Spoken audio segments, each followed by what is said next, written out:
Hello? Hello? Hello? It's Scott. I'm here for my audition. Hello? Hello? Anybody here? It's Scott. Scott Movieton? I'm here for my audition. Oh, geez. I'll just walk around and go sit down.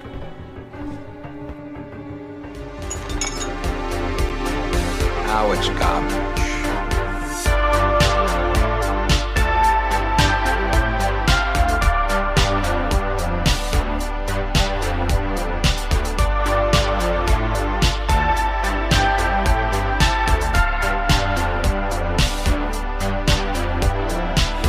Just another movie night. Hello, everybody, and welcome to the show. We are Just Another Movie Night, and I am Scott. I'm Joe, and I am not here for the audition. I'm here against my will. Are you against your will? Seriously? No. Well, that's sad. No, I am not, but I just feel like I need, some kind of compensation. The things we do for enjoyment for ourselves and ourselves only. I feel like I should be rewarded with some cookies and cream ice cream. Oh, I'm sorry. Maybe a nice bowl of ice cream or maybe Dr. Brown's cream soda. Oh, geez, it's getting worse. I mean, Hey, Joe, what are we here for today? talking trash. Talking trash indeed. This is our show to review, spoil, debate, crap on, and give second chances to the hated, the lowest rated, and the much debated and often forgotten flicks on the internet, all while asking the question, is this the worst movie ever made? And if not, what is? Because here on the show, we believe that you can't truly review films unless you know what the worst is. And today, we are talking about a movie that's tagline is Save the Last Dance for Hell. It's not. It is 1989's Slashdance. My cousin's in town and I'm supposed to look out for her. Yeah, and we lost her. I can tell the damn story. We lost her. Hi, is anybody here? I'm here for the audition. Now, how are we supposed to keep track of every little tight body, huh? She'll be working undercover, Captain Edison. Not a move. Keep her little heart-shaped ass out of here for a while? I want to welcome you ladies to the Van Slake Playhouse. You look lovelier than you did on the videotape. And I might add that that was beautiful, too. Are we screwing around again? No! Someone tried to attack Holly. What's the matter? Get up on the wrong side of Sugar Daddy? Sushi. Real fresh sushi. God! Quit messing around! This dump's reputation is already strange enough. This was the major breeding grounds for the old Hollywood star systems. Now that you're a big star, could I at least be your groupie? Never fall in love with your gynecologist, your plastic surgeon, or your director. It's trouble. If anything happens to little Alice, my whole family's gonna be pissed. We need the money. If you want to go through life eating at places you drive through, it's your business. Son of a bitch. We can't even keep the perverts around here.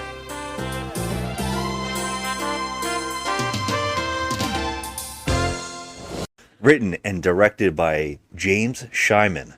Now, I believe that probably is an alias, because I can't find anything about this guy. It has a 3.1 out of 10 on IMDb from only 301 people.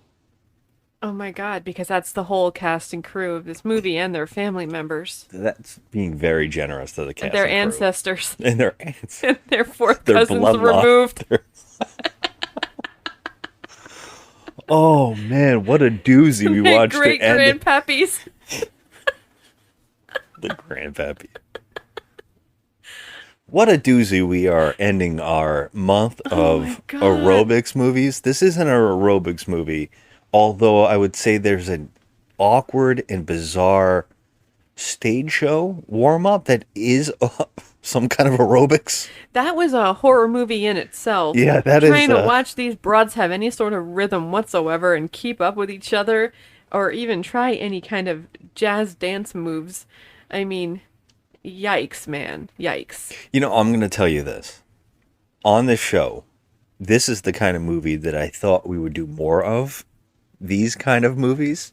We have been being very generous with some of the movies we've been doing. We've done some blockbuster movies recently. We've seen some movies that hit theaters. Maybe very seldom do we ever watch movies this low budget and this maybe straight to video. I have no idea. This was an after school special. This was on like CBS. This is an odd movie. I don't know what this is. This does feel like an afternoon special. It was filmed. You said after like, school special. Yeah. After school special? I don't After even school know. Special. This is like like I was trying to be taught a lesson. You remember that like movie Crash Course with Tina Yothers when they go to driving school and it's like the after school special or whatever? That kind of shit. It was filmed just like that. And I feel as though I was supposed to be learning something here. Like if that's true.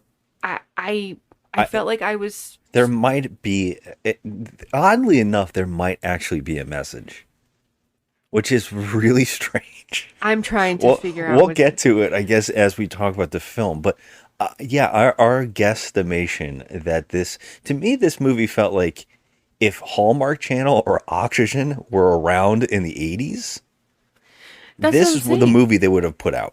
What was the network that put on those after school specials? There were so many of them. This is like a straight to TV movie. Like, yeah, where did afternoon specials air? Like after, I keep saying afternoon, but after school specials. Like, where did those air? Because there were so many of them. I know. As a kid, do you remember watching a lot of them? Yes, I watched them all. They all had like I never watched them. They all had Alyssa Milano and everybody who was famous Brian at the moment. Bloom and all those. Yeah, Tina Yothers. They were all like in those after school specials. The only thing I remember about after school specials is when Helen Hunt hosted SNL, and she showed that she was in an afternoon special about doing PCP.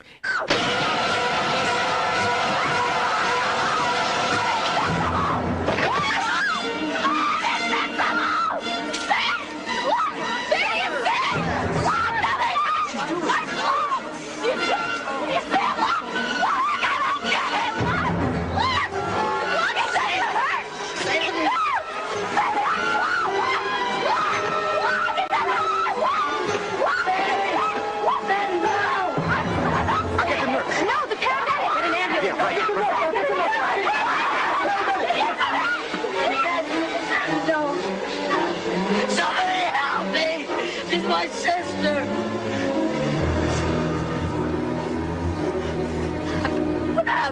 What happened? What did happen?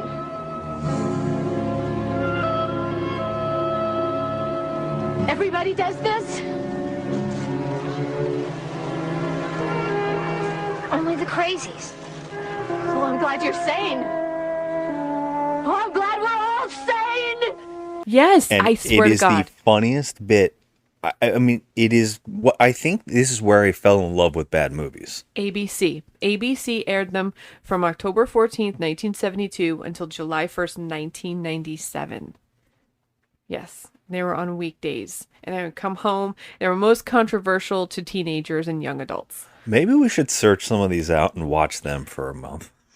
Oh, I'm telling you, the movie they changed it. It had another name. It's called Crash Course, and it had everything in it that you'd ever want from like, the teenage movie. It was I'm gonna give you credit for knowing any of this. Yeah, man. There's a lot of famous people. I think I was just watching cartoons way too much. I watched a lot of Disney Disney shows that were like. Do you remember like one of the channels? Maybe it was ABC or something. They would have like Friday Disney specials.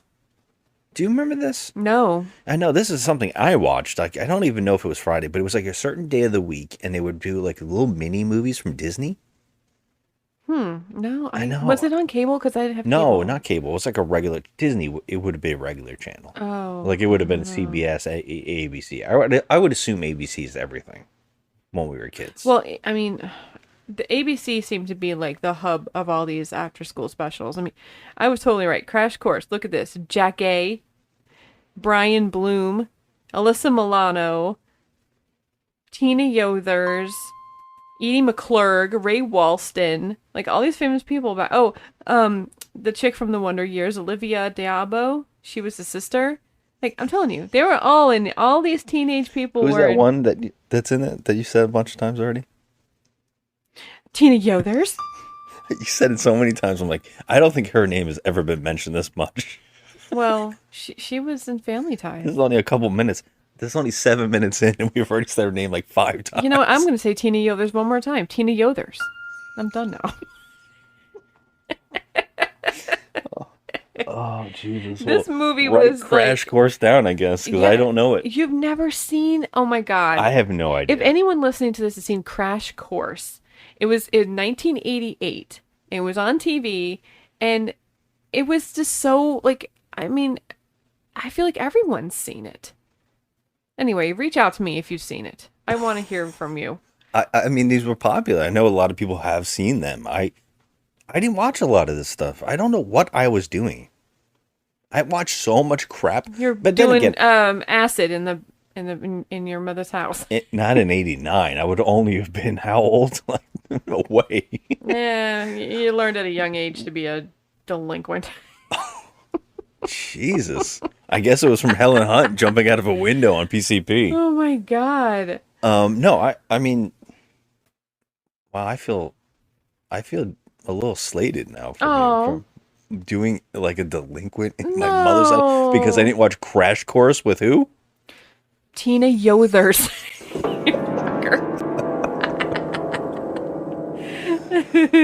Okay, we actually are here to talk about a movie though. Can we move on from Crash Course? Fine. We're here to talk about because I don't want a moment of this Flashdance. to leave my mind. Okay. All right. Do you want to? Well, first off, I'll just say this: the cast of this movie is pretty much made up of people from G.L.O.W, which you definitely picked out. I knew it. I told you don't look it up. I didn't. I didn't look anything up, but I just knew it because Monster Lady, she was huge, and I was like, yeah, these two are. I remember watching that documentary. We watched a documentary on G.L.O.W, and I remember that woman. She's hard to miss. She's about 7'2". Yeah. And G.L.O.W is famously the gorgeous ladies of wrestling. Yeah.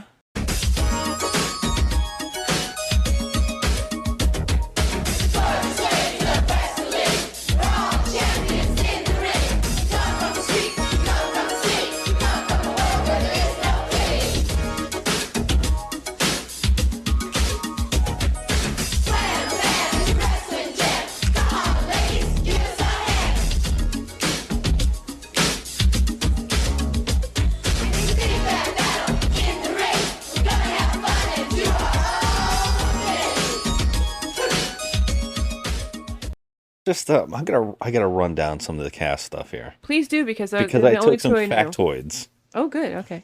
Okay, so our main star, I'll start with. Her name is Cindy Ferda. She plays Tori. Victoria Ann Rains, huh? It's Tori. They call me Tori. Victoria Ann Rains. That was quite a bust.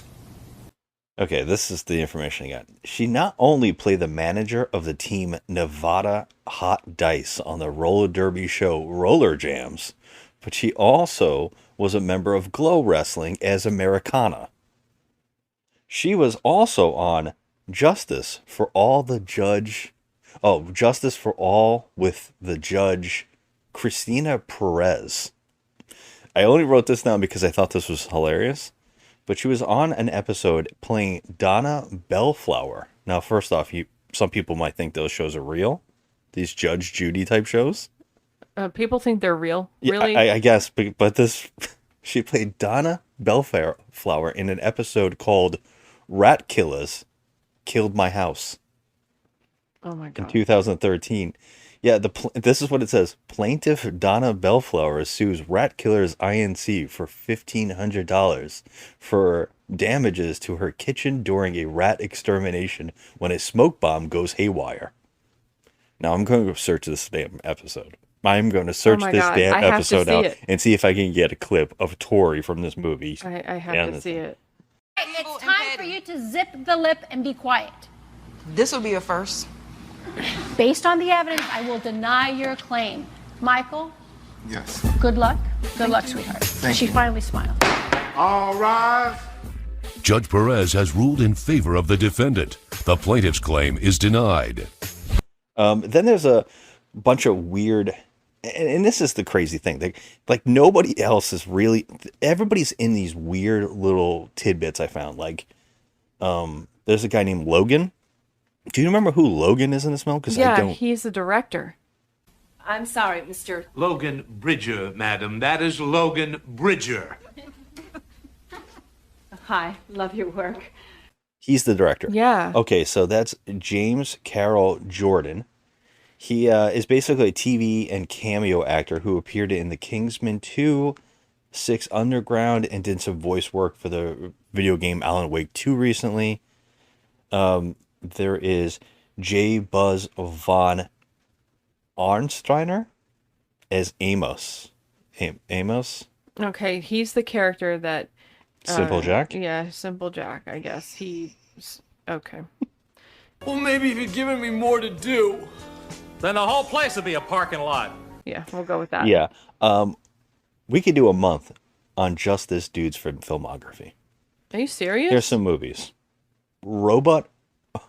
I said it again. Robot.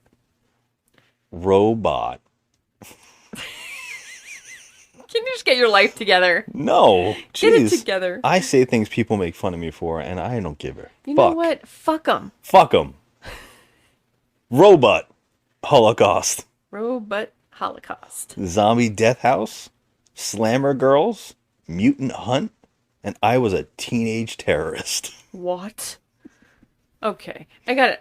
I don't want to say this, but I feel like I have to see those. Are they all in the 80s? They're all over the place, but it gets better. Then there's John Henry Richardson as Edison.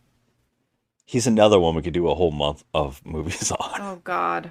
Here's some names, okay? Edison is the old guy or the... I think Edison is the flasher, right? Okay, he's the flasher.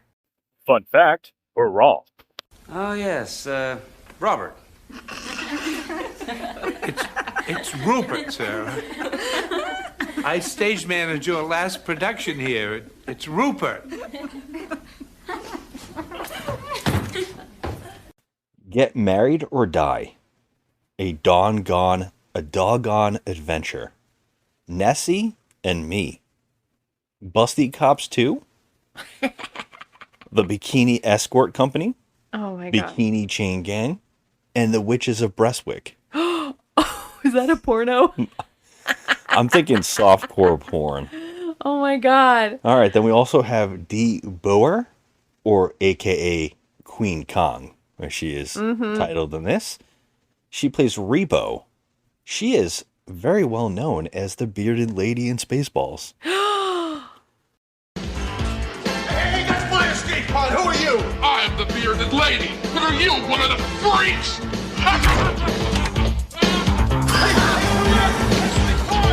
No! Come back, you fat bearded bitch! Oh my God. She was also a roller derby star. The very famous for doing slamograms.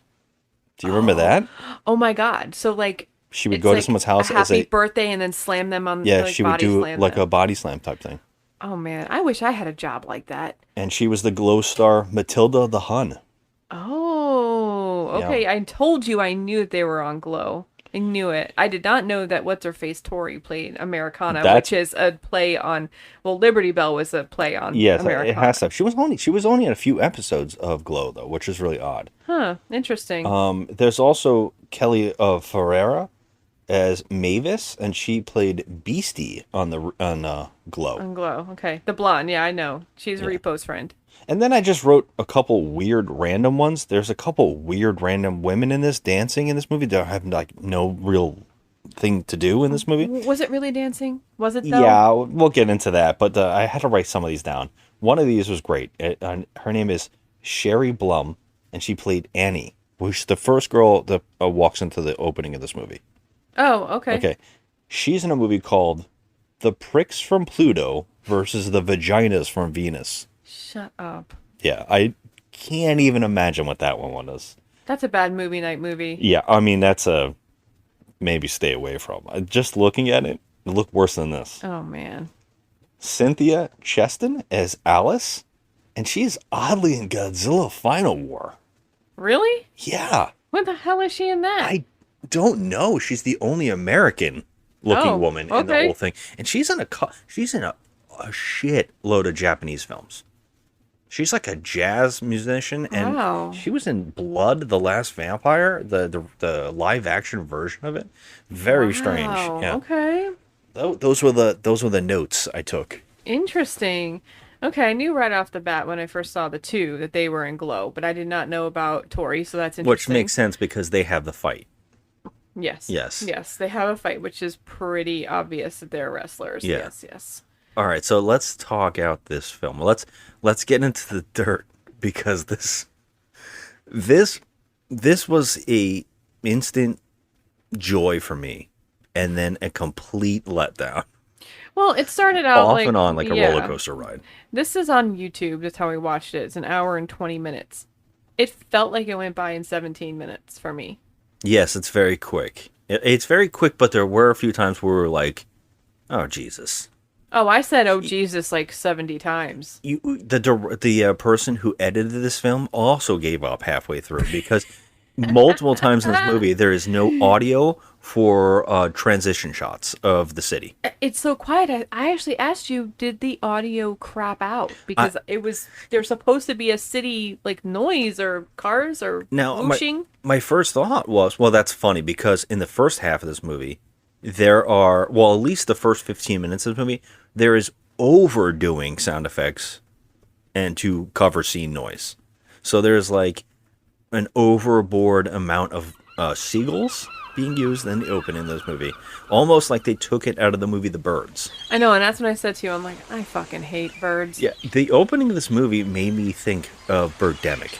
It did. Yes, and there's a lot of moments in this movie that made me think of Birdemic. No amazing CGI. But it's 89 after all. Say amazing. It's Coat outstanding. hangers? It's Coat outstanding. One day we're getting there. But that's funny because they're doing so much overboard ADR clips, and I thought maybe something happened where they used original music, and maybe during those clips where there's no sound, maybe they used original music and someone on YouTube just removed them because they didn't want to get flagged. But then I'm thinking that's not true because during those no audio, no music or anything playing, a voice will come in. So the clip will play into the dead air.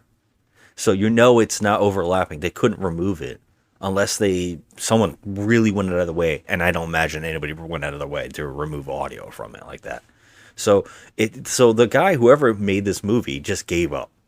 They just gave up at least 3. I think it happens 3 times in this movie. Oh, man. Where there's no audio, right? There's no music during the city shots. Well, yeah, because they probably realized that they didn't have the money in the budget to pay the guy. Well, this is funny because you point left. You might be right. But you pointed this out because I said to you the soundtrack in this movie. I know this is from another movie. Like I know this score. Mm-hmm. And please search it. You searched it on your phone, and it turned out to be in the public domain music. Yeah, it's public domain. It's like that means it's been used in countless movies. Yeah, and I'm really struggling because I searched online trying to figure out who used this music this much.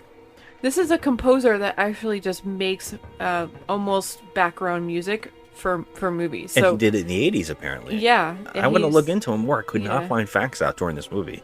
Yeah, so his name is Ira Taxon. Yeah, and I guess the score was Insanity. Yeah. So I guess that's free to use, and I know I've heard it in a bunch of movies before. I wonder if he originally wrote it and used it in a movie, and then it went into the public domain. I'm a little shocked it went into the public domain because it's only 81, but I guess I don't know. I mean, because 89, someone just randomly used it. I mean, he went to Juilliard. Yeah. I think he was a professor there. I'm not sure. Kind of blown away by this. I know it, but I'm so mad that I couldn't find like a list of movies that have used it. Usually I can find that, but I couldn't find it at all. Well, his works have been sampled and used by the New York Philharmonic, the Cincinnati Symphony, St. Paul Chamber Orchestra, and like many others. So I wonder if he's on IMDb too. It's, I mean, he does musical theater workshops. So he's like his work is just used by a lot of different people.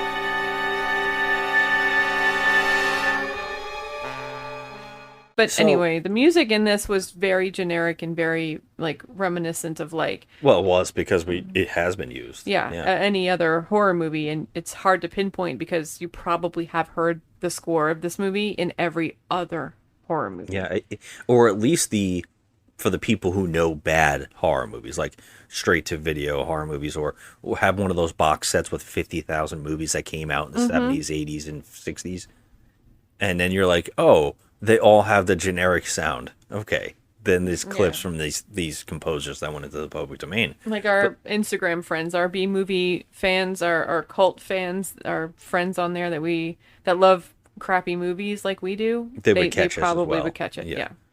So this movie starts off.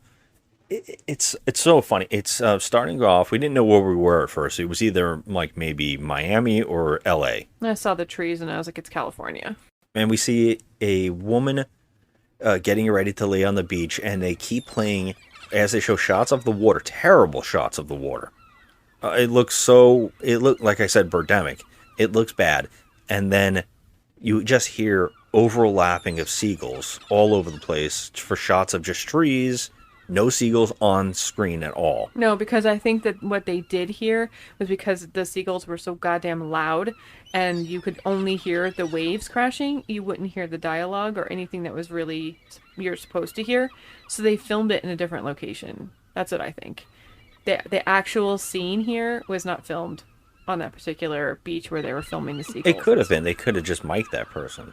I mean, really, though? They probably did, because the seagulls were not from the scene. Those weren't seagulls being filmed. Those noises were not happening at this beach.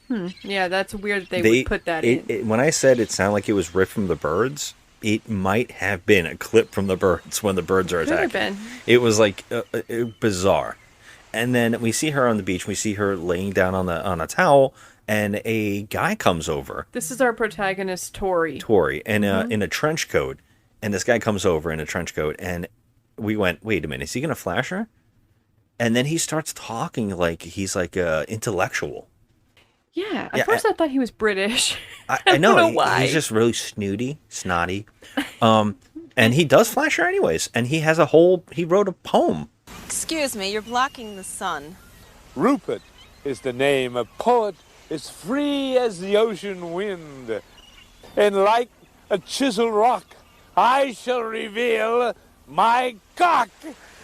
And she says, basically, take your little thing and get out of here. And he's like, well, people these days. Like, people on the beach are so rude. He's so insulted that she didn't, really get a kick out of his penis being flashed to her, when she's just trying to sunbathe and stuff, know. Yeah, she's like, you're in my sun, now get out of there.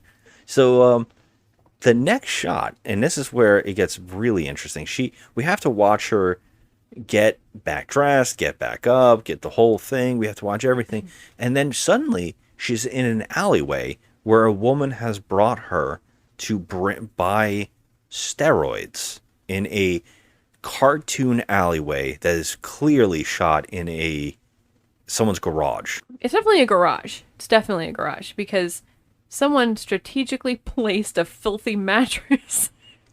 Well, yeah, they under some boxes. they were supposed to hide it a little better, but they didn't hide it. No, it was not even. They didn't try to hide it. What I love is that above them is supposed to be fencing, but it's clearly someone hung one of those nets of some sort. It's like one of it's one of those plastic net mesh things. Yeah, it's supposed to look like an alley, but meanwhile, number one, the walls are too white. There's too much lighting. I don't even remember them being white. It just looked like a gray garage with like a... They're even on one of those barrels that you see in movies where people are always lighting fires in them to keep warm. They have the barrel, and then they have the bag, like a gym bag with drugs in it.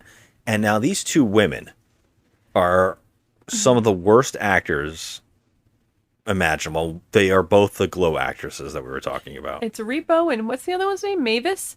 I believe Mavis, yeah. Okay. Yeah, they walk... Tori walks over with Mavis. This is her. I saw Mavis on the beach. Great body. Figured I could use some help bulking up.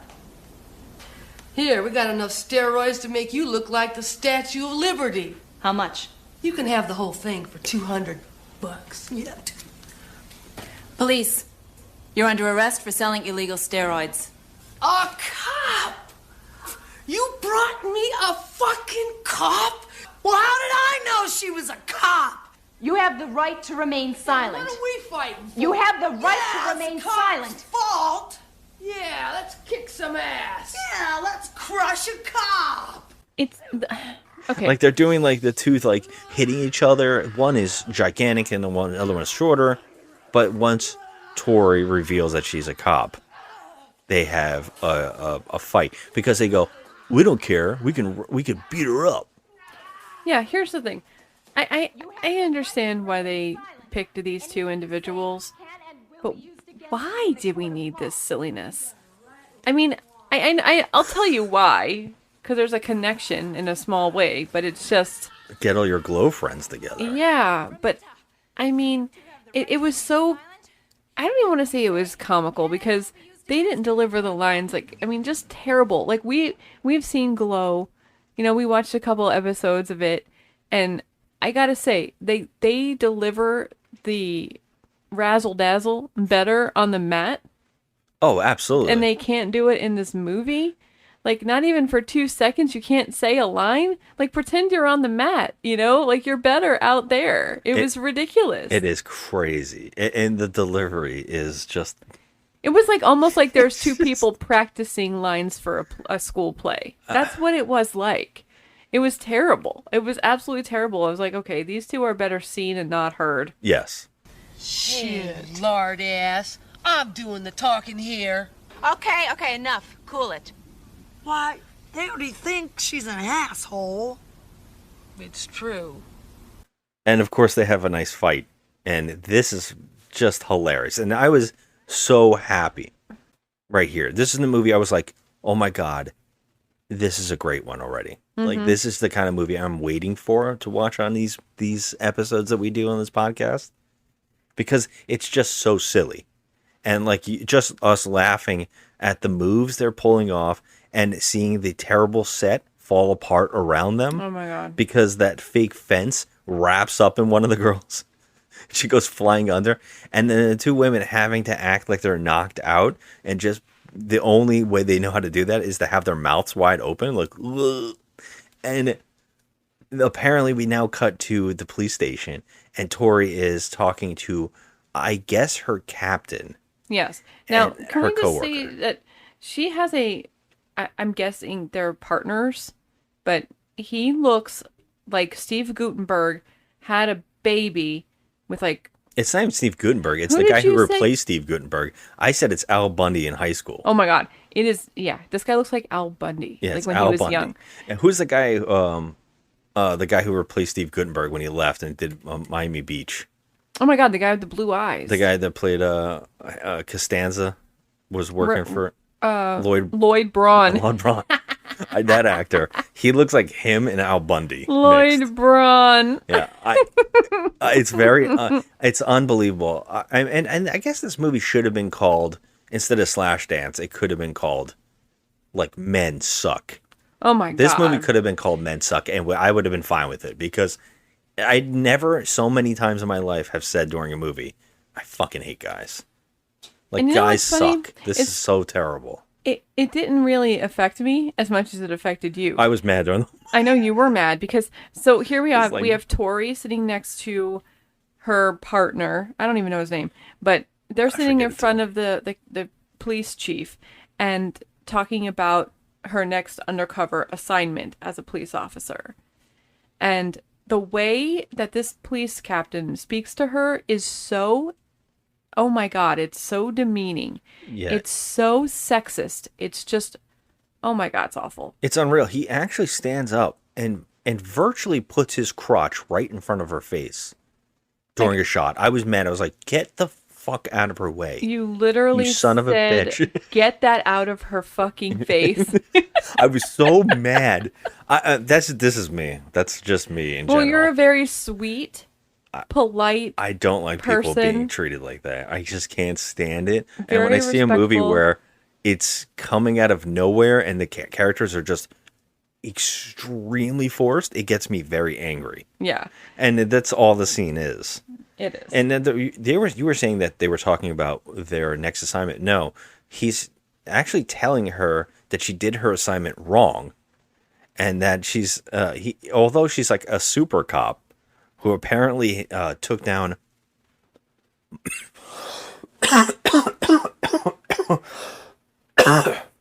Ooh, what the hell was that coming on?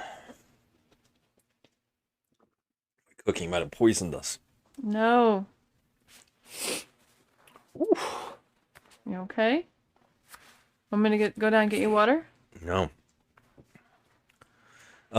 She's apparently a super cop because apparently she had taken down a serial killer or something once before, and they said she got awards for it, and he's like, yeah.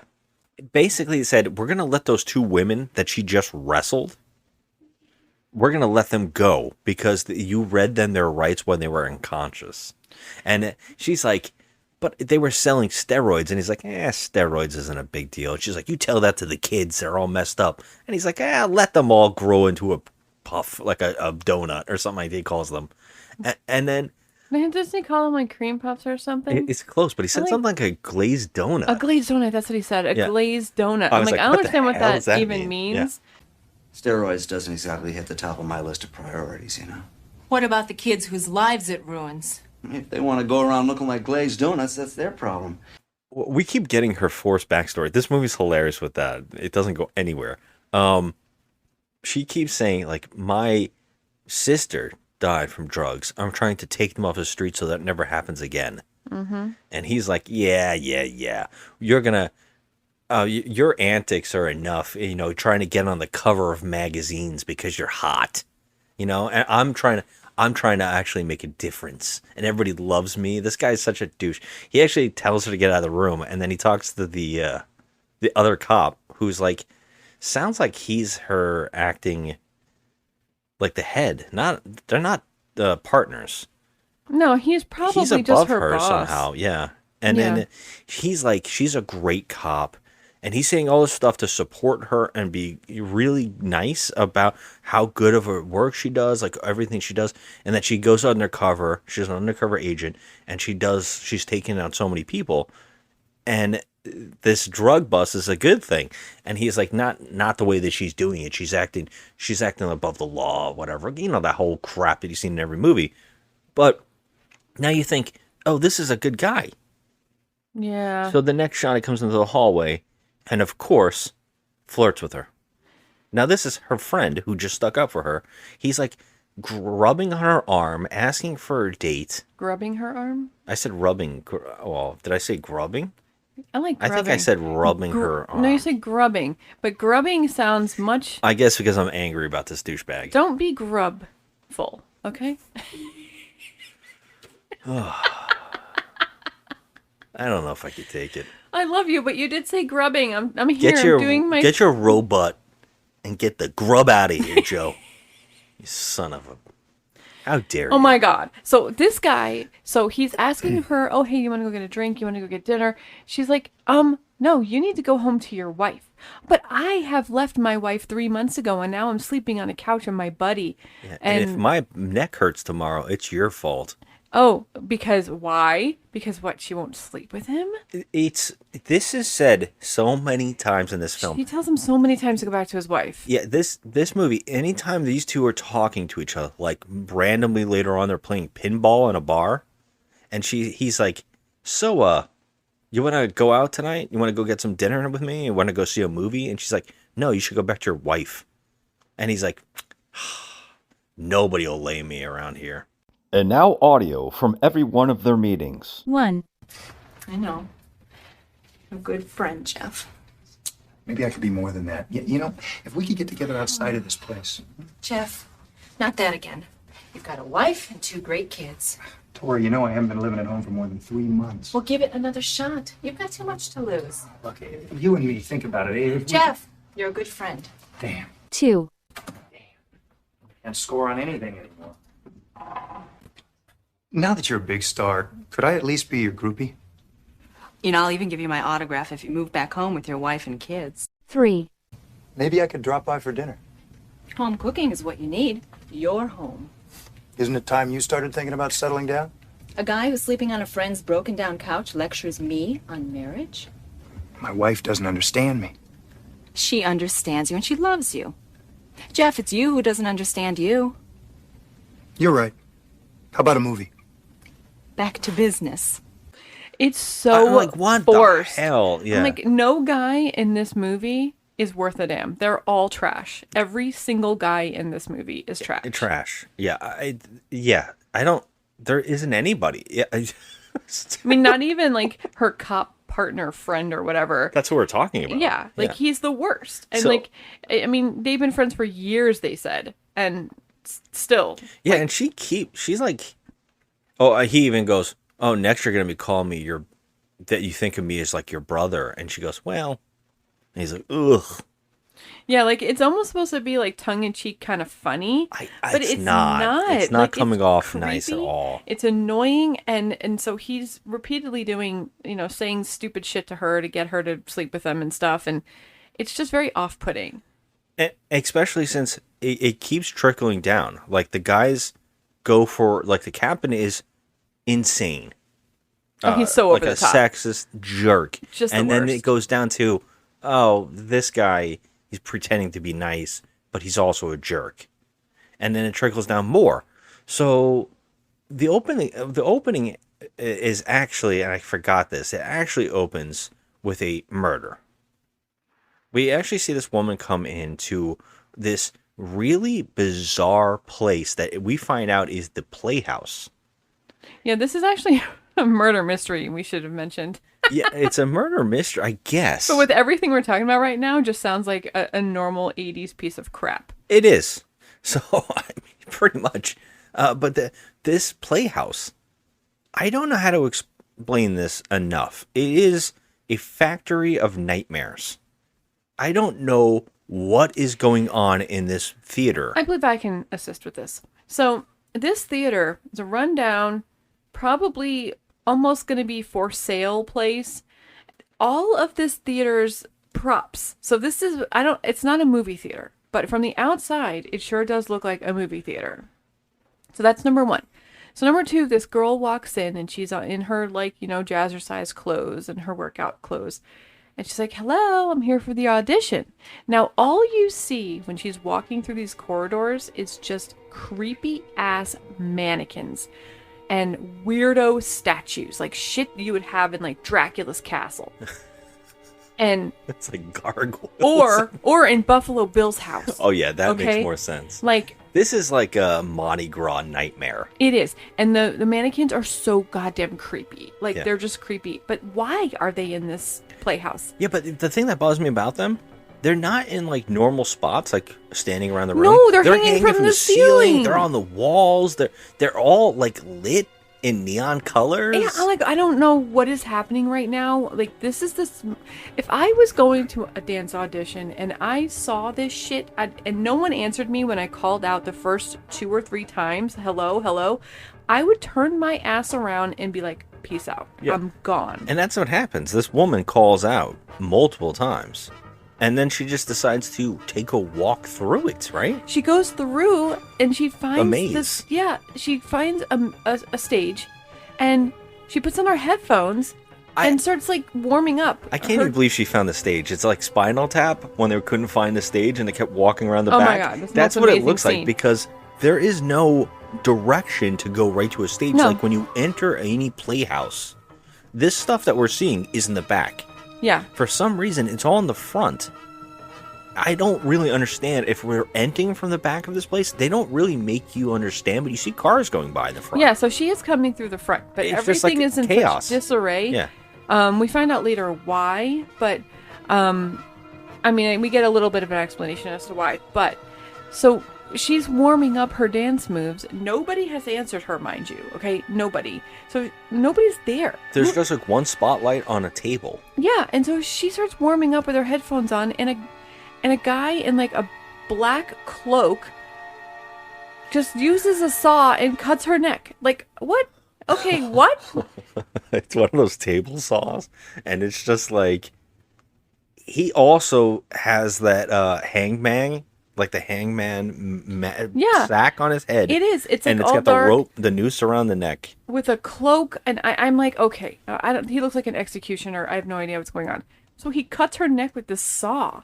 I was like, okay, like, I was like fine with it, because how dumb are you? Like, He doesn't even cut her neck. She actually is doing a dance move, and she turns, and he's sticking the saw out, and she literally just cuts her own neck on the saw, and dies instantly. yes. Now I see no dragging the body off or any of that. It just cut Just to the cuts next scene. Which is this cop basically trying to, she's trying to do her job, and she gets stopped by the 2 wrestler women. And the wrestling women are saying that her cousin has gone missing. Yeah, so Gigantress or whatever her name is, Repo, The ones that she wanted to put away for selling steroids now want her help.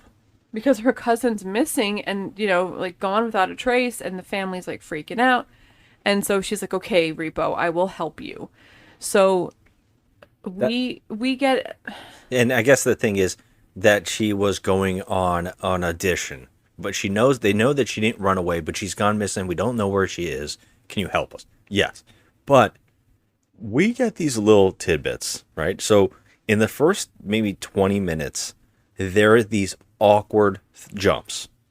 Okay, so we get Tori. Not only do we get Tori, we get very strange Tori flashbacks where she's riding in her car and we hear her talking to somebody in her mind. We're hearing flashbacks through her mind, which are terrible audio scripts that I wish we could print out and read, but I couldn't find them anywhere because it sounds like we're only guessing, because I think we see a shot of her at the morgue in one of these flashes. She's at the morgue and she's talking to her doctor, and the doctor says, and he talks like this: "Your sister, do we know what happened? She died of a drug overdose." That's not possible. My sister didn't do drugs, but she died of drugs. She got them from a party. Do we know who got the drugs and gave them to her? No, but I will. He killed her. That could be true. These things happen. Right? That's these scenes. And we keep seeing it. And now That's pretty good. Thank you. And we get a scene of her shooting a gun. Now, it's in a black thing. So what we're guessing is, did she find the guy who she shot him? Who drugged and shot and killed this dude? Yeah. And we don't really know, but we were like, maybe it's a driving range. But I'm like, no, I think that's what they're trying to tell us. So we keep getting these throughout the movie. And it's like this weird, like, voiceover guy is talking to her, and we're listening to this, and we're like, okay, why are we supposed to know any of this? Like, they don't show us anything. It's just happening in her head. We keep getting away. Oh, and now the second one of these, I have to keep talking about them because they're amazing. They come out of nowhere, and the second one goes something like this. I'm sorry about your mother. No one knows where she found the razor blade. Is your father taking it okay? No, he's not. He won't communicate with me. I'm sorry to hear that. It's a terrible tragedy. Did anybody ever find the killer of your sister? Yes, they did. And what happened? He disappeared, and nobody knows where he went. And then another shot of her shooting the gun. Oh my God. I'm nailing it. You are nailing it. You definitely are, because that scene was word for word. We're deeply sorry. I have no idea how your mother got a hold of the razor blade. Doctor, my father just sits in silence. Go on with your new life, Tori. I'm trying. Now that you're working in law enforcement, did they ever find the guy who fed your little sister the drugs? Yes. Yes, they did. Was he arrested? No. He disappeared. Vanished off the face of the earth.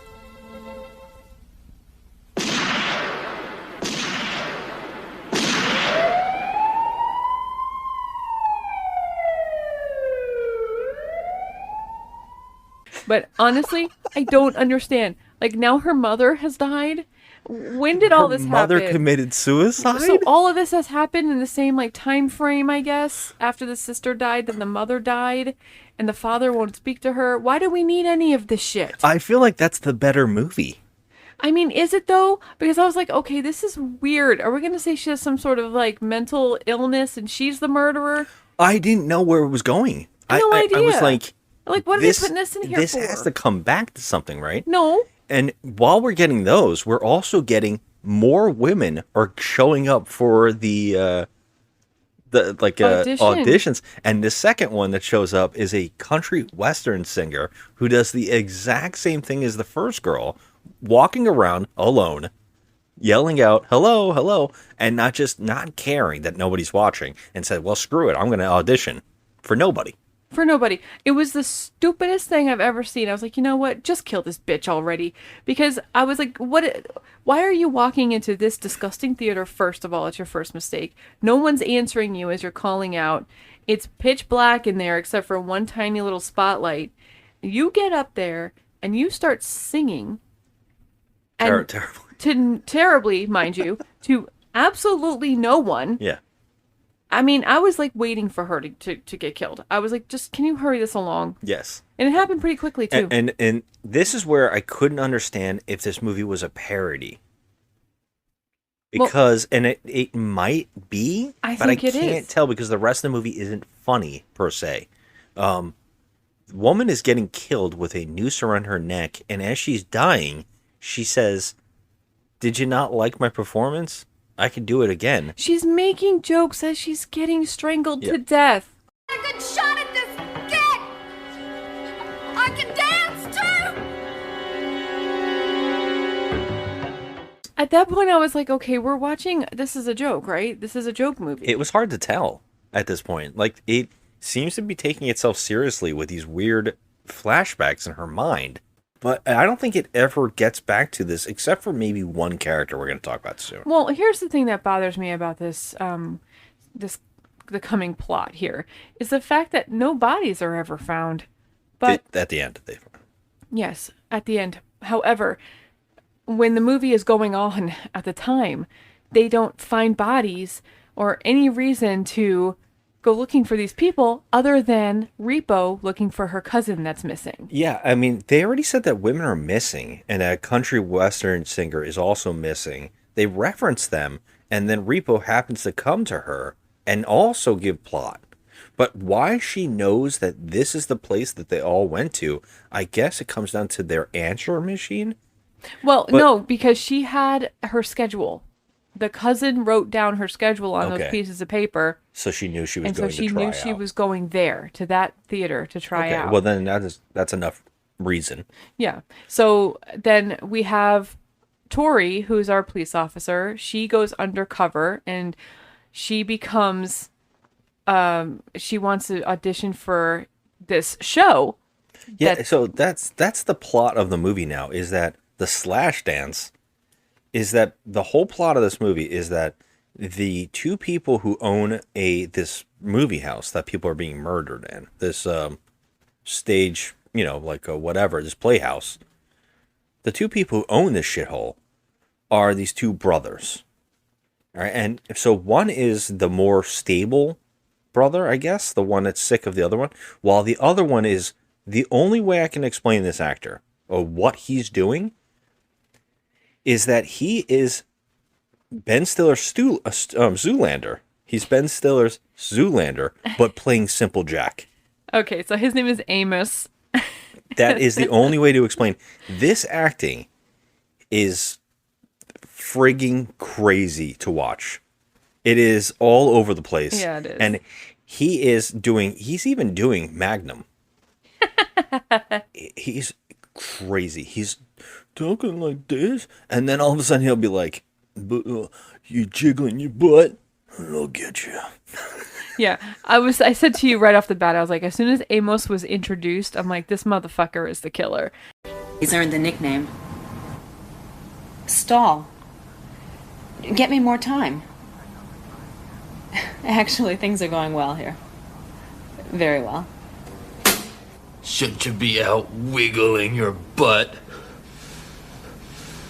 and not your tongue? There's no way he's not the killer. Also, just look at the poster of this movie.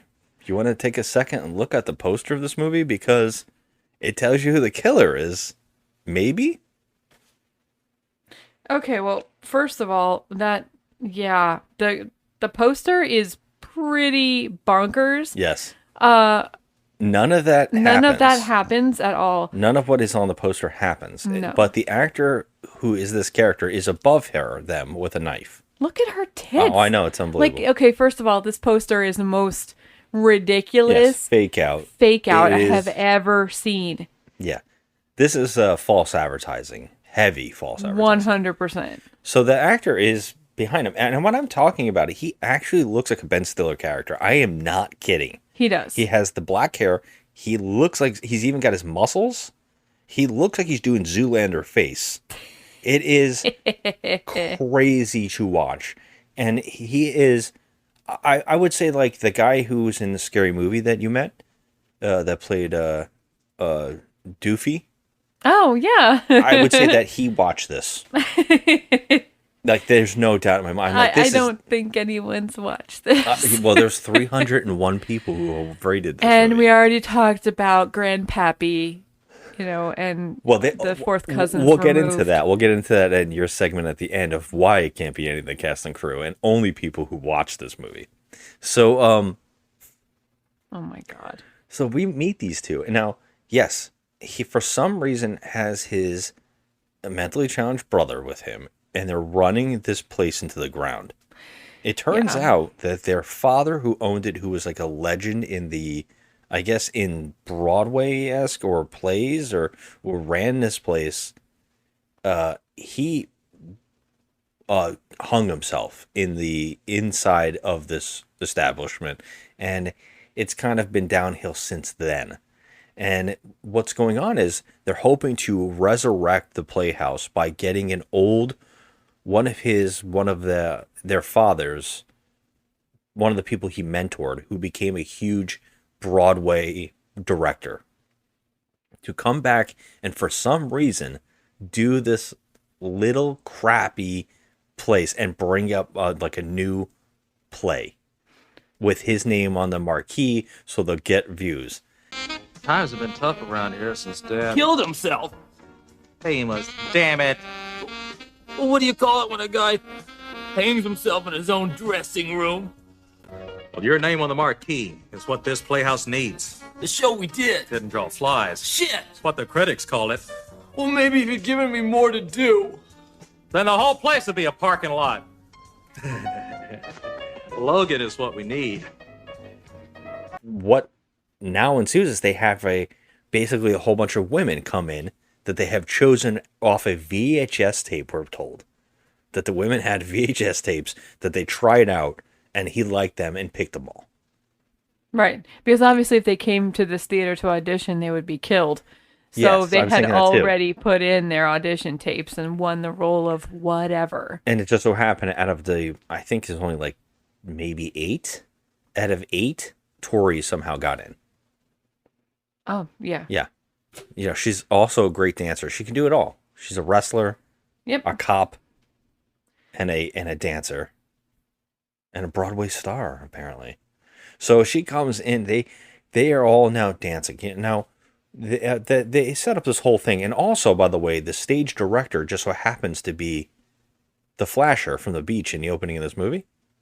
Yeah, I feel like they just didn't have the budget to hire another actor.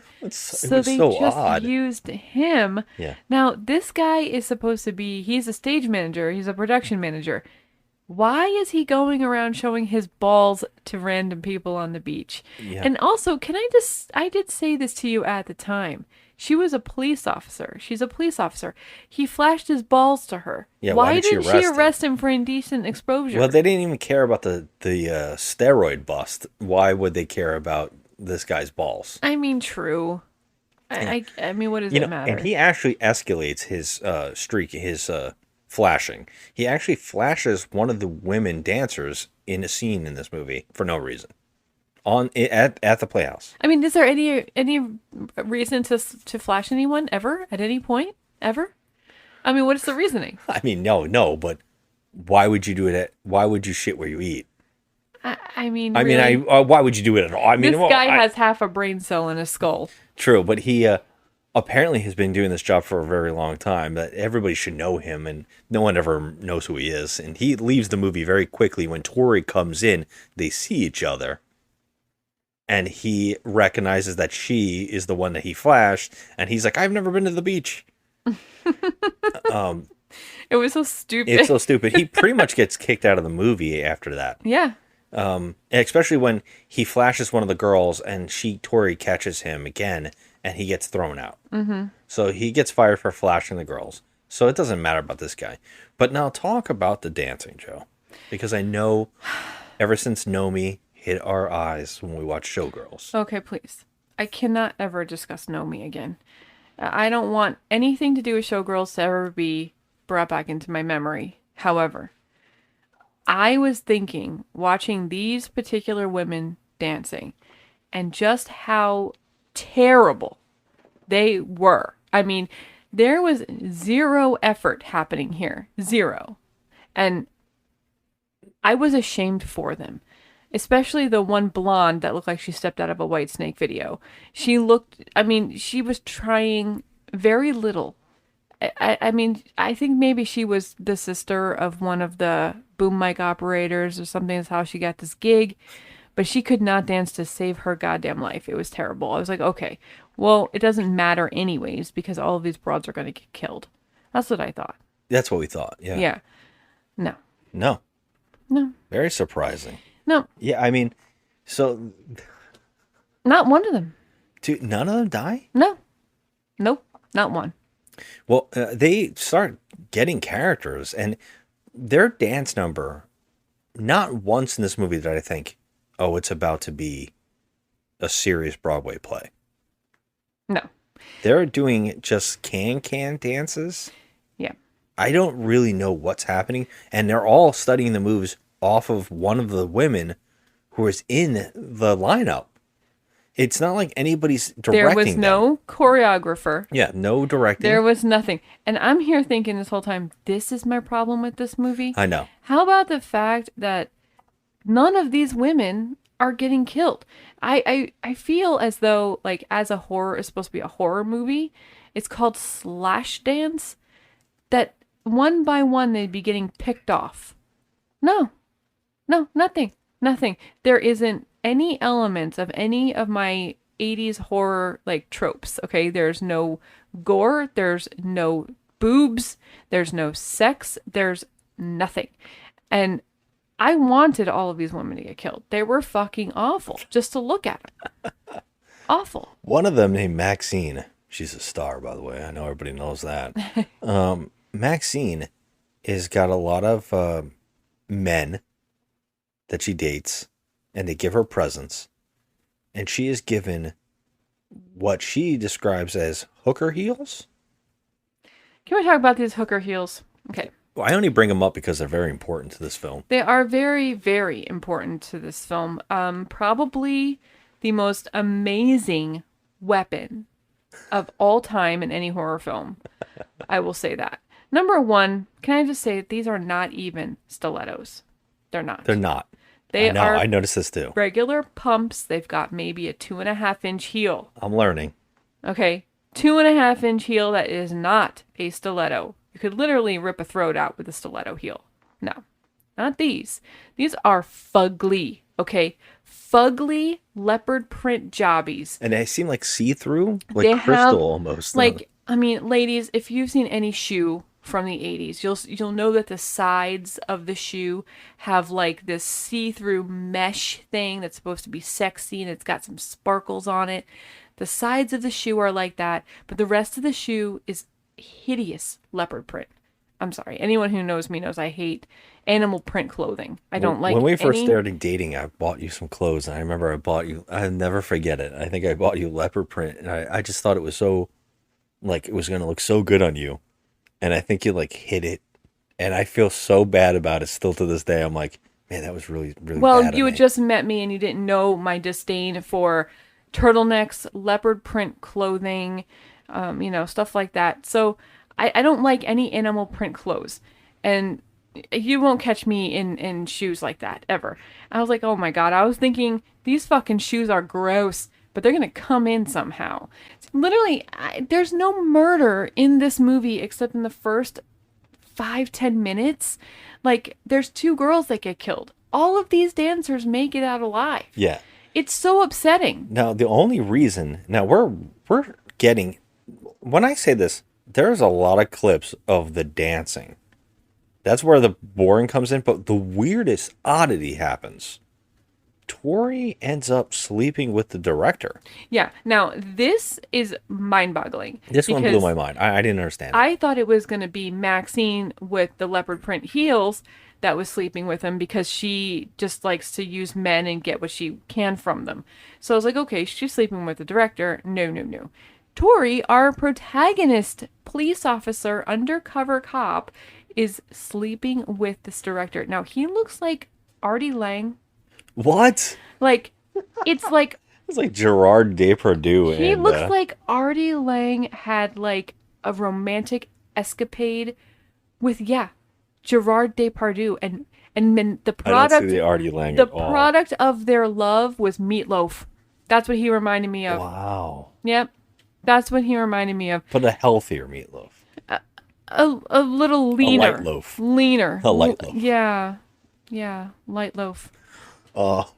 That's what this guy is. So he's the director of the movie, of the play or whatever. Some shit. The show, it supposedly has like singers and dancers, but we don't ever see any singers. None of that. It's just stupid. There's no rhyme or reason to anything that's happening in this movie. There's nobody getting killed. Nothing. But the thing is that with Tori with the director, what bothered me, not before, I don't want to leave that too quickly because it's so odd, and we were taken back by when it occurred, because Tori seems like they had set up a character who didn't fall for men's crap, right? And that was like a thing where all the guys are really awful. Mm-hmm. And every man we've met has been awful. We got a flasher, we got a jerk boss, we got another boss who's acting like also trying to take advantage, and then we have 2 brothers who are just assholes. One is just crazy. I don't believe we forgot to say that Amos just eats a goldfish in front of all the women dancers. Yeah, well, here's the thing that we didn't disclose about Amos. He likes playing around with the props in the back room, and he's always getting in trouble from his brother about touching the props. Yeah. Well, he has a thing with that. I mean, that's definitely coming back, but he eats the goldfish thinking it's a prop. No, Doesn't he? He bought live goldfish in a bag, and he eats them in front of the women while they're dancing. Oh, that's right. And that's when I said to him, like, yeah, he's a nut job. He's definitely the killer. But this is all to establish like Tori's in a world where a bunch of men are just scum. And then the director starts coming on to her. Now, she can't know that this is a man who's like in charge of the show, and that he's coming on to her by the first thing he does is start massaging her. Now, I assumed that she was playing him to get what's going on and trying to get in the inner circle. So I thought she was overdoing, because she gets very sexual the moment he starts rubbing her neck. Mm-hmm. Like, you were laughing like, oh, this is like orgasmic. So I was like, all right, she's definitely playing him. But then it escalates. He actually like rubs her inner leg at one point while she's sitting on the stage. Even the women all pointed out, they go, oh, I guess who's going to not be in the chorus and who's going to go, be with him in New York or whatever. Like making people famous because she's going to sleep with him. And Tori doesn't seem to catch any of this. She seems oblivious to it. Yeah. And she goes and has a drink. He's like, you want to have a drink with me? Now, she's a dancer. So anybody knows, like, if their show is oncoming, they have to take care of themselves. Yeah. And you don't want your dancers to do a bunch of stuff like drinking and partying and all that stuff, because it could affect the show. But this director is like obviously getting her drunk or whatever. But he says to her something along the lines of, I wish I didn't have to go to this meeting tonight, but I really have to go. And she says, if it wasn't important, I wouldn't let you go. And then he starts making out with her. I was like, wait a minute. Are they falling for each other? This doesn't feel genuine at all. I mean, I think she's going above and beyond the level of her job. Too. I'm like, what's her goal here? She really likes him? And then we actually get a scene after this of them having sex. Yes, but it's just them laying on each other. Yeah, it's really weird. That's what I'm telling you. This movie had elements of like some after-school special bullshit, because they literally cut out anything that had anything to do with sex or boobs or anything. However, the goddamn like poster art is sexy as hell. Yes. I mean, her boobs are just like being covered by like a thin piece of fabric. Yeah. One of the girls on the cover, I think, has a shotgun. Is it a shotgun? I thought it was. I don't know. She looks like a dominatrix. Yeah, she does. It is a shotgun. She has a shotgun, and that none of that is in this movie. No. And in fact, I think it would have been funnier if they had the objects that were really in this movie. That would have been probably hilarious. But she goes and sleeps with the director. They're doing it. I just can't believe this is a thing. And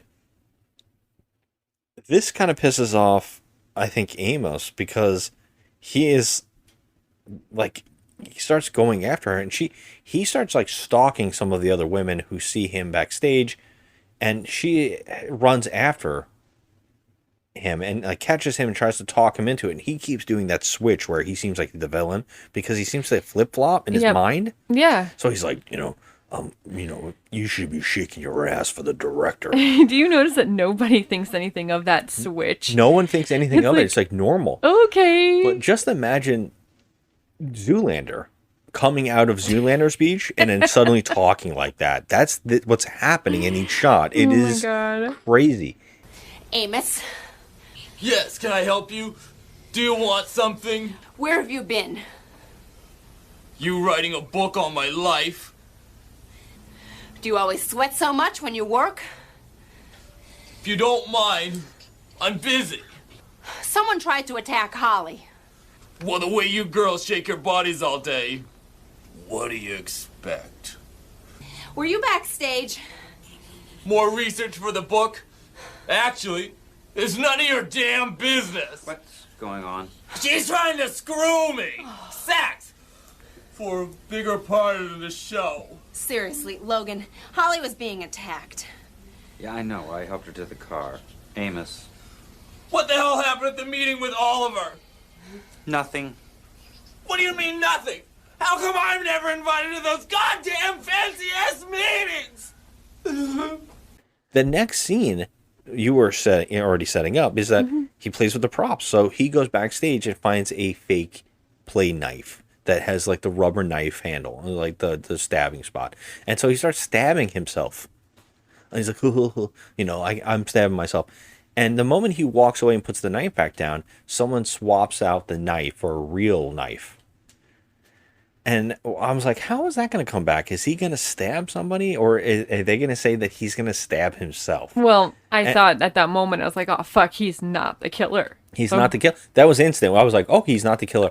And I thought, I know who the killer is instantly, but I'm not going to say anything to Joe. I thought he was going to pull that whole thing where he's not mentally challenged. He's just pretending, like verbal kint. Yeah. You know, like that whole verbal kint thing. But I was disappointed. I really wanted him to be the killer. Yeah. Well, he does walk out on stage and now ridiculously threatens everybody for not including him in the play because he also owns the playhouse. And so he's like, this is what I'll do. And he just stabs himself. Now, he stabs himself, I would say, in the gut.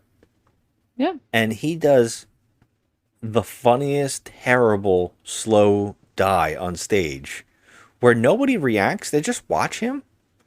Yeah. And then finally, when he finally he actually goes like this at one moment. He literally went. Bleh. Yep. Yeah. And one woman finally screams. I think it's Maxine. She just screams. Yes, but it took 30 minutes. Yeah, they waited for him to die.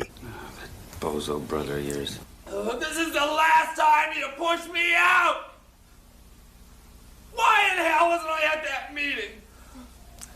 Knock it off, Amos. I will not play the fool in my own theater!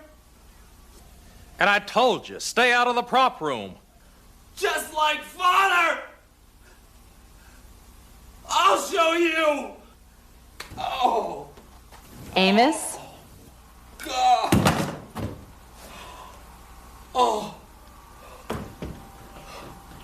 Oliver. It hurts. Oliver. I hurt myself. Oliver, I'm bleeding. Help me.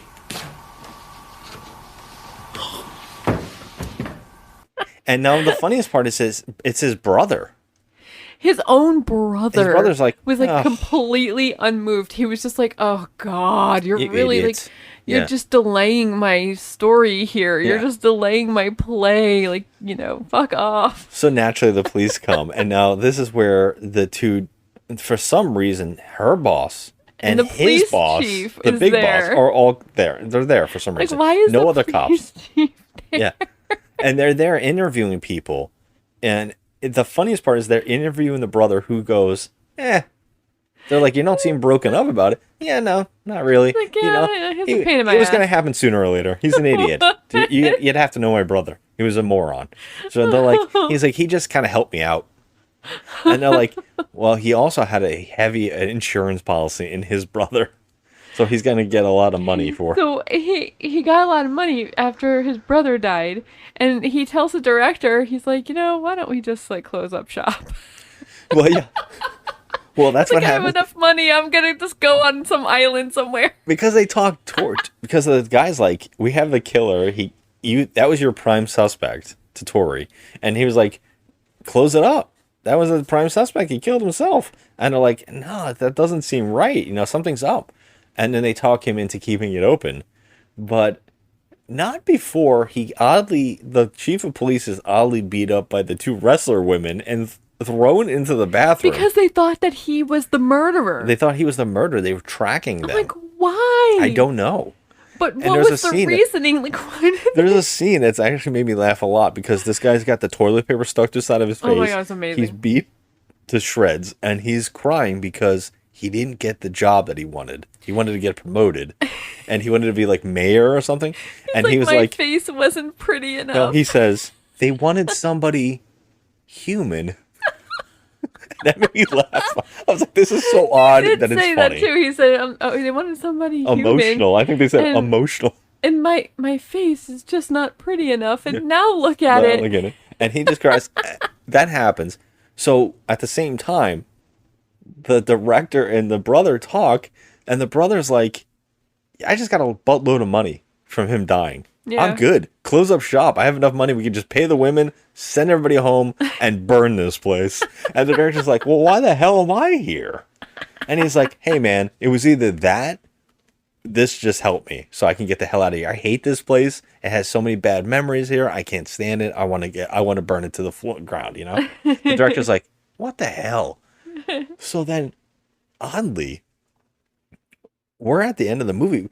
They're on stage. The women have not been told this yet, but the women decide to award Tori as the queen hooker. No, excuse me. They call her the happy hooker. The happy hooker. She gets the happy hooker award, which are the fugly shoes that Maxine had.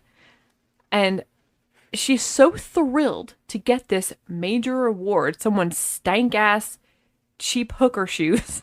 Yeah, and basically these girls are calling her the hooker of the bunch because she slept with the director. And they all know and it. she just laughs about it. Yeah. She thinks it's like the best thing ever. I thought that whole sleeping with the director thing was going to be like a ruse, you know? Like she was trying to, because she thought that maybe he had information, or there was zero investigating going on here.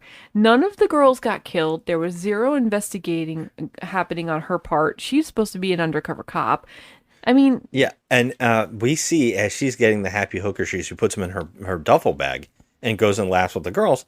We see a hand come and search the duffel bag and find the badge. And then we also see someone grab the gun out and hide it. Or as Tori puts it, her pistol. Pistol? Where is the pistol? She cannot find her pistol. So she like, now, at this point, all the girls have sent home, and the guy who owns the place, who's like shutting that whole thing down, is talking to Tori and says, "We're shutting it all down. I'm like, we're gonna close in the towel. I don't need to after my brother died. I'm good." And then all of a sudden, out of the shadows, here comes the director dressed in the killer's outfit. Yep. And he says. He goes on a rant, but he shoots the brother in the stomach, who goes, "Oh!" And he holds this little spot for a little bit. And that's where Tori's sitting right next to him. They're just standing there. Yeah. And he goes up on stage. He's like on stage, the director, and he tells his reasoning that he's the killer. And the reasoning is that, from what we gathered, because we actually had to rewind it to hear it all again, is that he was molested by their father. And that he hung the father, but it wasn't enough. It was this place. It's driving him crazy. And he also blames the brothers, or the sons of the father that molested him, because they didn't stop it. Now, I want to ask you a question. The brothers would be way too young. I'm going to go ahead and say maybe 4, 5 years old. That's why I was like, you knew? And then the brother, the one that got shot, goes, we couldn't stop him. We didn't know how to stop him. And then he at hearing that, he just riddles that guy with bullets and it kills him. I have a question for you. So, okay, so the director of the play, who's all upset and having mental breakdown over the fact that he was molested as a child by this guy's father, why is it the playhouse that's got him? Like, why is it this place? Because he literally lives in New York. He lives across the country. And multiple times he says, if it wasn't for your father, I wouldn't have gotten to where I was. Right. So that's odd. But he says the being that this place exists, it just kills him because he was molested there over and over. And he's like, you let this happen. Everybody didn't stop it. He tortured me. And I thought killing him would be enough. So I don't know. But so if he went there to kill his sons, why didn't he just start with the sons? Because movie? yeah, But and there why was no other victims that meant anything. did he want the place to close down and set them up for the murder? Because it would have been easy, but then why take out Amos? It makes no sense. No, Amos really took out himself because he was dumb. Yeah, but he put the knife there to make sure he killed himself. True, but he also could have used that knife to kill his brother or someone else. I was thinking that too. So he didn't know what he was going to use the knife for. But like, I feel like if you're going to take revenge on this theater and you're already away from it. You're a grown man. You've already like accomplished what you want in your career. You're a director. Why would you come all the way across the country to this piece of shit, hole in the wall, rat infested theater And kill women and kill pretend? women for no reason when you are really just bitter and upset about the guys who have the same last name as the person who molested you? And if you hated the place, just burn it down. Yeah. Yeah. Why go through all this trouble? And then he like pretended that he was, all up in Tory and all that stuff. But he really wasn't. He tried to kill her. Yeah, the Tory thing is the most confusing. But here's the best part, Joe. Best part. The best part is that when he shoots the brother, Tory books down onto the side of a chair that he, for some reason, can't shoot through. Nah. And she's got her duffel bag without the pistol because she says it multiple times, I can't find my pistol. She does find her hooker boots, her hooker shoes. And she throws the hooker shoe at the director, and it hits him in the head so hard that it pierces his skull. It is stuck in his skull. I don't think I laughed that hard in the last month. Oh, we didn't even talk about, there was like a fight where she does a jump kick, and I lost it. I was crying laughing. I could not believe. She does like a flying jump kick at somebody. I don't even remember what that was in the movie. And maybe it was during the wrestling match. But I just cannot believe some of the... It just comes out of nowhere. I mean, they just wanted you to know that she was on G.L.O.W. But yeah. I feel like this scene is the best in the movie. And for so many reasons. Because number one, this shoe... And I'm going to post a picture when this episode comes out online of this shoe, okay? Just, there's no way that this could hurt a baby, okay? It's not even a stiletto. And you would have to be like, what is that guy, Odd Job, to throw the thing at such force to pierce somebody's skull like that? I mean, it's out of control. It was a random task. Random task. And Austin Powers. Who throws a shoe?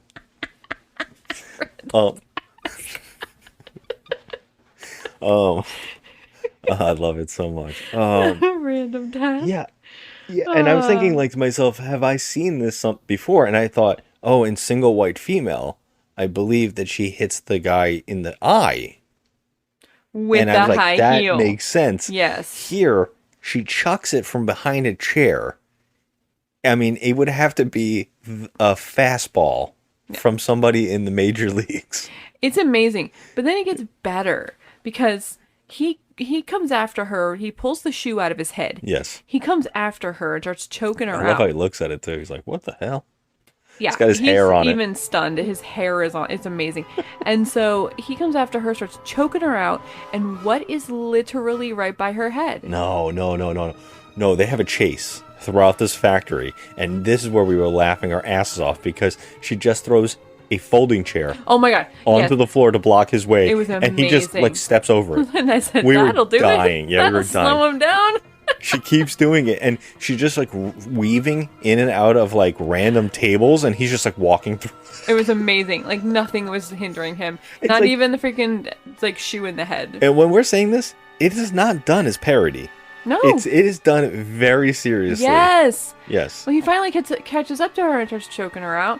And then right near her head is that freaking, that No, saw. She also ran into all the bodies, by the way. Yeah, well, the two bodies. The two in Yes, the there was- beginning.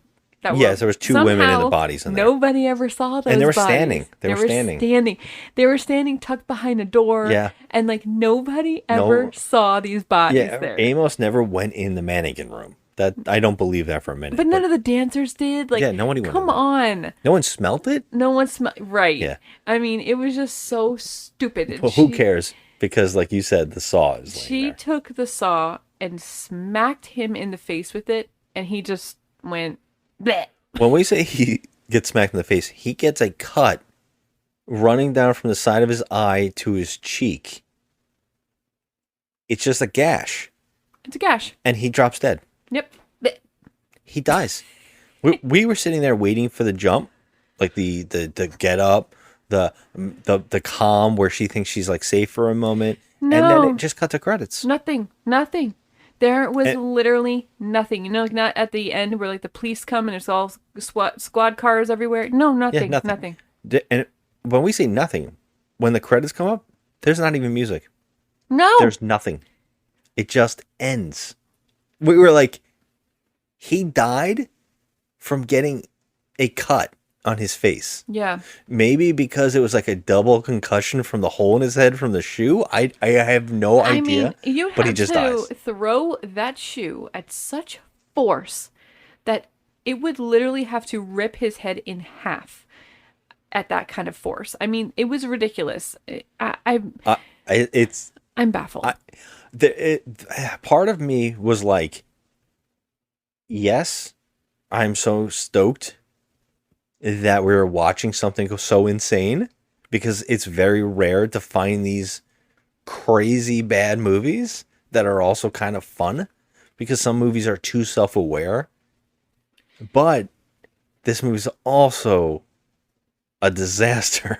I mean, in from so many levels. Start to finish, the dialogue, the acting. I mean, just the whole entire plot. And I mean, everything was wrong with this movie. I'm trying to find anything that was right with it. Well, I mean, we were laughing a lot. Well, because I couldn't believe how stupid it was. I just couldn't believe it. She threw a shoe at his head. I mean, it's stuck in his brain matter. Are you kidding me? If it wasn't for if they would have like done something more with the dancing, or any of the girls got killed, like there was repeated murders, nothing. They came up with inventive things to do, like Phantom of the Opera jokes. Yeah, because this is a stage show, and like it makes sense. Like, maybe do some of that. Anything. I mean, I'd rather take Phantom of the Mall, Eric's Revenge at this point. Yeah, and I'll say, the dancing is so bad. It's bad. It is. It's like watching a bunch of friends just messing around. It's like a train wreck. It's like watching someone repeatedly fail at. You just can't get the dance moves right. You can't get the steps right, no matter what, and you just can't take your eyes off that one girl who's out of sync. Completely out of touch, should not be up there whatsoever because she has no rhythm. I mean, it's just embarrassing. Like, I felt bad for that actress because it's like they must have plucked her right out of the freaking park. Like, oh, hey, you're pretty. Come on in. I'll pay you $10. Like that kind of thing. Because there's no way that this actress had any training in anything at all. Yeah. So it was bad. I'm shocked by this. I mean, I'm not. I'm not shocked. I knew it was going to be bad, but I thought it would have more 80s elements that I love. Like even if it just had a couple more kills, a little TNA, something better soundtrack, I would be okay. But this was just plain bad. Like, it was straight to video, made for TV crap, that kind of thing. And there was like literally nobody was trying in this movie. Nobody. Yeah. I mean, I'm really on the fence. At least it was funny bad. Like, I kind of look for these kind of movies, but it's bad. It's bad. It's bad. It's really bad. Okay, so what would you give it out of 10? I mean, I'm going to give it a 2. It's bad. The characters are just trash. There was nothing. It was nothing. I mean, there was no good kills. No, I want to give it a 3, but no, you cannot. I'm putting yes, you can't. I mean, there's nothing here. Okay. Look how fast we went through it. I mean, it was so fast. Oh, I know that we're forgetting a lot of stuff. I know nothing. There was a bunch of scenes we were laughing around. But silliness that we didn't need to mention because it was just so stupid and pointless. And hey, we always ask, is this the worst movie I've ever made? No. No, so it's not, but damn. So we got our list of movies, and this is our 47th movie on our list, which is crazy that we've done that many movies. Showgirls is still worse than this. Just putting it out there. Okay. Showgirls was worse? Showgirls was worse than this. Oh my God, is that true? true? I hate Showgirls so much. The flames on the side of my face. I'm done. I hate Showgirls. I fucking hate Naomi. I hate her. Okay, this is where I question it, because our top 10 is bad. Like, I don't know I could watch any of those films again. And I don't know if this movie belongs in our top 10. Put it down with Leprechaun in Space. Okay, so do you think worse or better than Leprechaun in Space? I think this is worse than Leprechaun in Space. Is it worse than Killer Workout? Yes. Is it worse than Nam Angels? Yes. Yes, it is. Is it worse than Blood Fist? No. Okay, that's what I was wondering. No, Blood Fist was trash. Is it? Yes. Is it that Blood bad? Fist is fucking awful. This one's really bad too.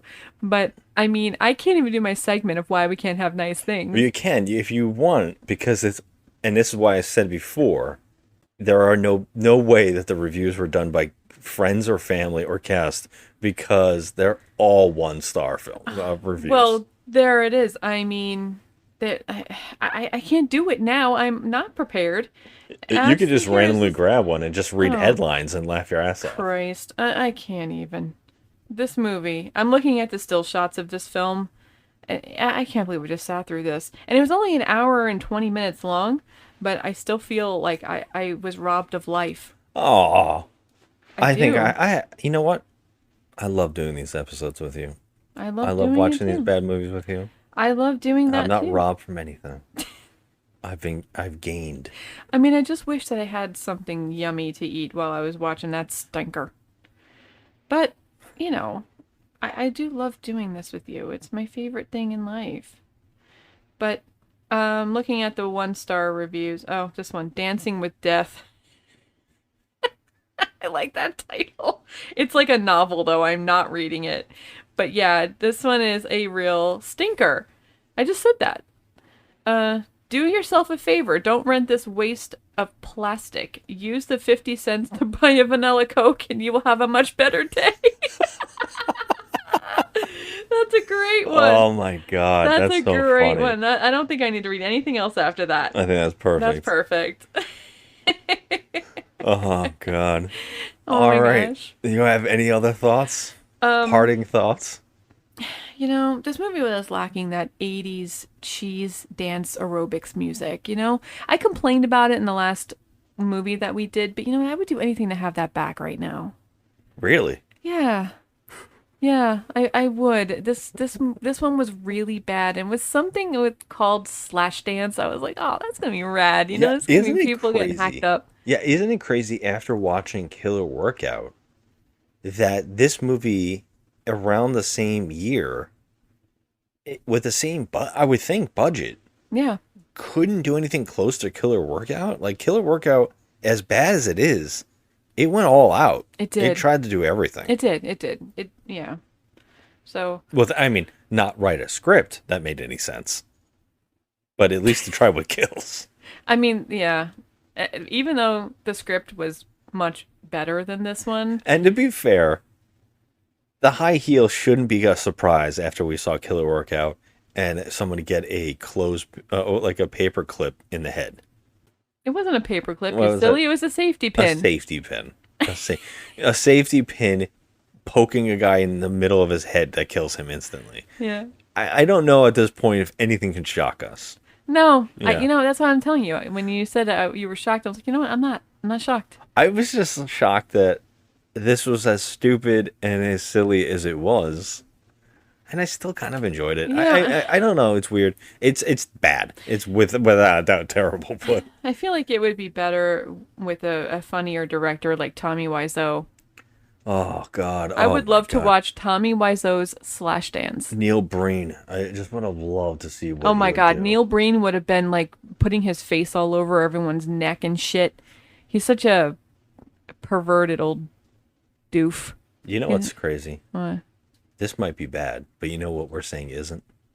The Christmas tree. I love that when we did the Christmas tree, I said my life goal is to get this knocked out of the top 10. Yeah. And the Christmas tree is almost out of the top 20. Oh my god, it's amazing. You know, Yeah. we got to make our bad movie night friends watch that. The Christmas tree? Yes, and I Yeah. think that's what we're going to do for Christmas time. I think Just we're put it on. we're We'll just gonna tell them put we're it going to put on. on something else and then just randomly put that on. Yep. And I hope it's during my turn. Do you remember when I did this? But I did it with the Star Wars Christmas special. Yes. And they didn't know we were going to watch it, and it is by far the worst thing ever made. I mean, I'm going to go ahead and say that was a big fart fest. I mean, I've never seen anything like that. It's painful. It's embarrassing for the actors. We didn't do it on the show, so we can't put it on our list. But if we had anything that was going to beat our top 2, it's that. It was atrocious. I would definitely watch Dinosaur Island again. I would too. I mean, at least there's things in there that we could feast our eyeballs on. Things. You're being generous. You mean boobies. Boobies. Instead of Wookiees. Nipples. Instead of Wookiees, we got boobies. All jugs. We got some jugs. Let's get out of here. All right, everybody. Thank you for listening. As always, we appreciate you. Do all the things that you can do to support us. If I'm not being pushy. Just do what you can. I appreciate it. If you even just listen and click on these damn episodes and you listen wherever you're listening, I appreciate the hell out of you. And we would love to hear your opinions. As always, please share your opinions on Instagram at Just Another Movie Night or at Joe at The Crafty Misfit. We love talking about movies in any form. So please hit us up. Tell us what you think. Give us a theme. Tell us a movie to watch. Like this whole month we've been watching movies because one of our Instagram friends back at This Girl Loves Horror told us to watch one movie in particular, Murdercide, that we're all watching all these movies. So you give us another theme or a pick of a movie and we'll build a theme around it. We love doing it. We love to hear your suggestions. So yeah, thank you again. Have a good one. Bye.